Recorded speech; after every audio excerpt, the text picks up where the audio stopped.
What is up, guys? Welcome to a part 2 of the boat. We're going to pull the boat out. We're going to get working on some of the other stuff. I need to assess the stepped in an ant pile. I need to assess all these parts, see what's salvageable, what I want to keep. I want to try and get the wood off of the foam here so I can use it as a template, make some templates so I can make new seats for the front of the boat. We're only going to use one captain's chair, and then the other side we're going to do a dual side.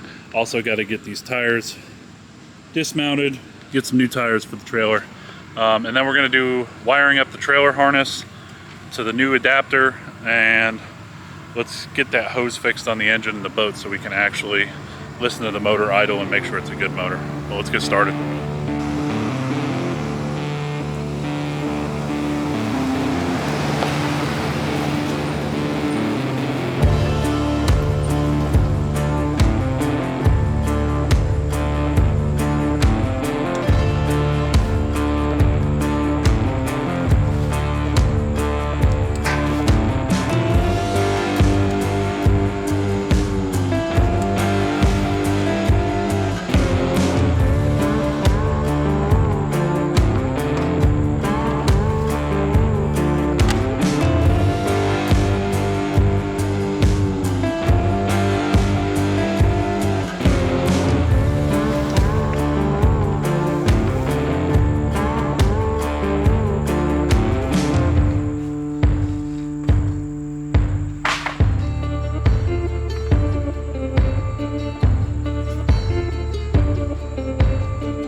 Like it stayed pretty dry with all the rain we had, which is really nice.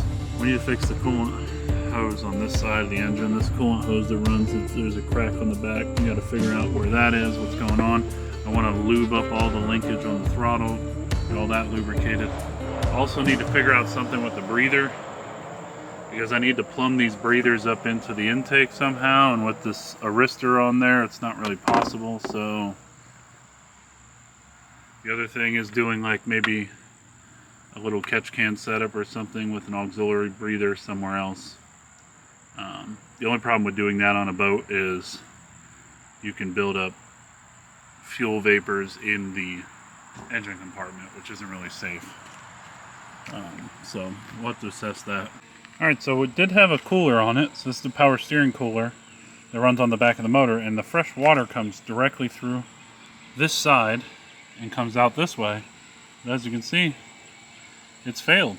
I don't know how that could have happened. I guess maybe if it was full of water and it froze. Strong possibility. I'm not sure. So we'll just loop them directly into the engine, not worry about this until we can track down a new one or see if this can be repaired. It looks like it's made out of copper. So you might be able to braze it back together. I'm not sure. I got the fluid suction pump over here. We're sucking the oil out the old school way. I already rerouted the lines, so there's no oil cooler on there. I just got fittings in between the two lines, so everything can be hooked up so we can test run it. I don't need power steering right now anyways, but I still wanted them hooked up because I don't want to blow power steering fluid everywhere. The oil in this thing is bad. It has fuel in it, and it looks like it has some kind of water in it as well. So the oil filter, I mean, it just looked like brown muck. So, not good. Alright, I had to grab a bigger hose. That little tiny dinky hose wasn't doing anything. So we got a little bit bigger hose. It wasn't long enough, so I had to turn it on the side. What really helped me out is these valve stems. Using tire valve stems as adapters work amazing. We got us some Rotella 10W30.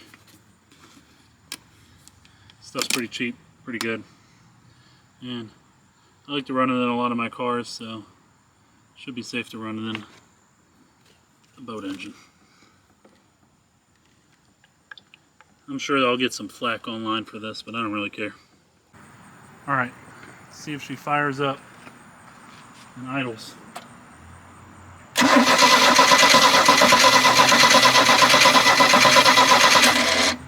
Put the linkage on trying to be good about it, but I think this is giving me problems. I'm going to pull this back off.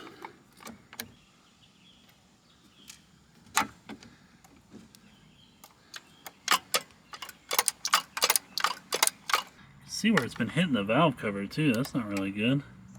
It's like this carb's not like built for this. It's got plenty of fuel. Just doesn't like this where this idle is set at. Alright, I got some gas poured down it. Let's see what it does now. There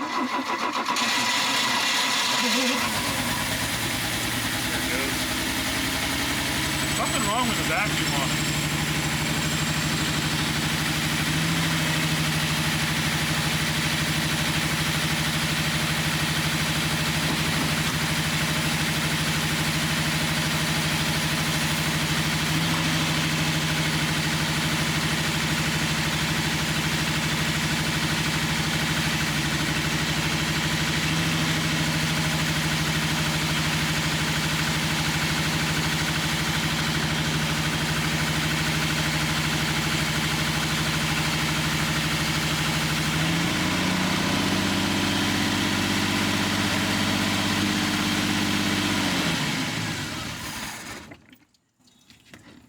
Well, good news and bad news.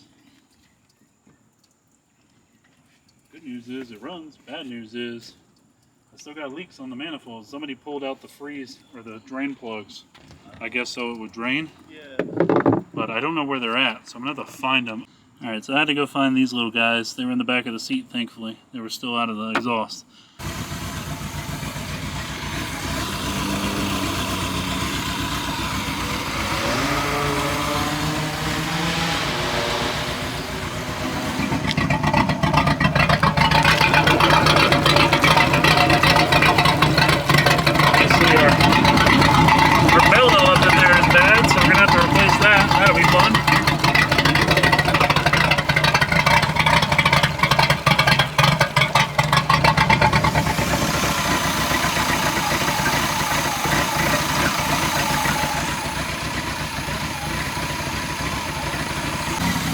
Alright, so it runs pretty good. It's idling great. Trimmed it up. You can see on the bottom of the bellow where the holes have been rubbed through. But the motor runs pretty good now. Shut her down. Heck yeah. I think I'm going to call it a video there. Appreciate you guys watching. Make sure to hit the like.